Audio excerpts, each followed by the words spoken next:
In the realm of reggae music, few artists have matched the remarkable Gregory Isaacs. He possessed one of the most beautiful voices ever, dressed impeccably like a Rasta James Bond in stylish suits and his signature fedora. His commanding charm, impressive stage presence and unmatched confidence, along with a level of professionalism that few artists across any genre could aspire to, set him apart. Isaacs was a highly versatile reggae musician. While he was celebrated as one of the greatest lovers rock artists, he also had the ability to perform songs with profound social and spiritual themes. By the early 1980s, he had become a true international superstar. However, like many, Gregory Isaacs, known as the Cool Ruler, had a significant vulnerability: his devastating addiction to crack cocaine. This addiction derailed his illustrious career, harmed his health, and ultimately led to his death at the age of 59.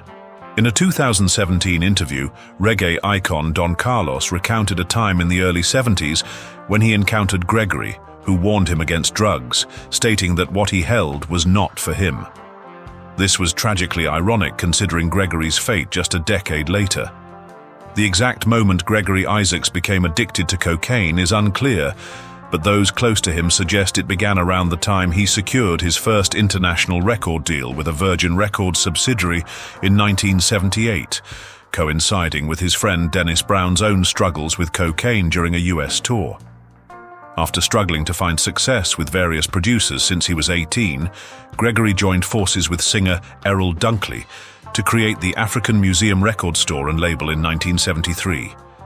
They released a remarkable number of records that became major hits in Jamaica, establishing Gregory as a prominent star on the island.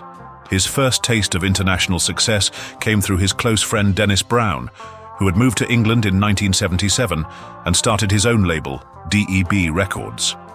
That same year, Dennis invited Gregory to sign with his label, leading to the release of the acclaimed Mr. Isaacs album, which introduced Gregory to UK audiences and laid the groundwork for the country's ongoing affection for lovers rock. Gregory's successful debut in the UK caught the attention of Richard Branson's Frontline Records, which signed him in 1978, resulting in the release of the Cool Ruler album that year. This was followed by the outstanding Soon Forward in 1979, both of which significantly boosted his international profile and increased demand from concert promoters worldwide. Gregory's appeal was evident. He possessed a stunningly beautiful voice, along with a charismatic stage presence that captivated female audiences. It's well known that when women gather, men are sure to follow, leading to increased ticket sales at his concerts, making him a promoter's dream. The demand for Gregory surged even more with the release of his next two albums, Lonely Lover in 1980 and More Gregory in 1981. He had become a superstar, mingling with elite circles in Jamaica and around the globe. However, as he began to socialize with the uptown crowd, he increasingly turned to cocaine, which had become a popular pastime among the elite, even as his rising profile went largely unnoticed by outsiders. Dr. Dredd, the CEO of Grass Records and a close friend of Gregory, disclosed that Isaacs confided in him that one significant reason for his heavy drug use was to cope with the pressures of fame. The constant attention from women, who pursued him relentlessly, contributed to his reliance on drugs to manage the stress. However, those around him hardly noticed that Gregory was gradually becoming addicted. He was juggling various roles as a singer, songwriter, record store and label owner, a business enthusiast, and a soon-to-be husband. In 1981, he visited the well-known Randy's record store in Kingston and met a stunning 21-year-old named June Windhelm. This was the first time Gregory laid eyes on her, and he struck up a conversation with June, who was studying at a teacher's training college at the time. They began dating and got married in 1982, coinciding with Gregory's signing with Island Records. June Isaacs described Gregory as the ideal man, husband and father, unaware that he was already a regular cocaine user. He taught her how to cook, showered her with love and attention, and even discouraged her from smoking.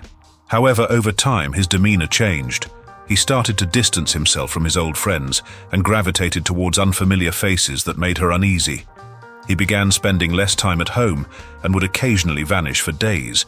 Eventually, she discovered him using drugs, which left her heartbroken. After recording the tracks for his debut album with Island Records, the acclaimed Night Nurse album, the Jamaican police became aware of Gregory's activities and raided his home, where they found cocaine and illegal firearms, resulting in his arrest. Gregory appeared to be making progress in his battle for freedom, even releasing a song called Hard Drugs that highlighted the dangers he faced. Unfortunately, he succumbed to his addiction once more and became a full-blown junkie.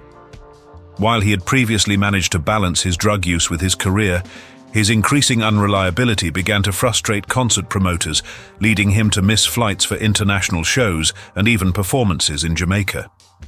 To support his habit, he started recording music at an alarming rate, which resulted in a noticeable decline in quality that his fans could not overlook. He also shocked his fans by adopting a low haircut. By the end of the decade, his lifelong friend Dennis Brown passed away in 1999 due to respiratory issues worsened by long-term drug use, which deeply affected Gregory, but did not motivate him to get clean. By the 2000s, drugs had dulled the sweetness of his voice, making it difficult for him to perform live as he once did. Compounding his struggles, he lost most of his teeth in 2007 and found it hard to keep things together. Nevertheless, he maintained a devoted fan base that continued to buy tickets to his shows, despite his decline. In 2008, doctors discovered an early-stage tumor in his lung, but due to his mental and physical state, he ignored it until it spread throughout his body, ultimately leading to his death on October 25, 2010, in London.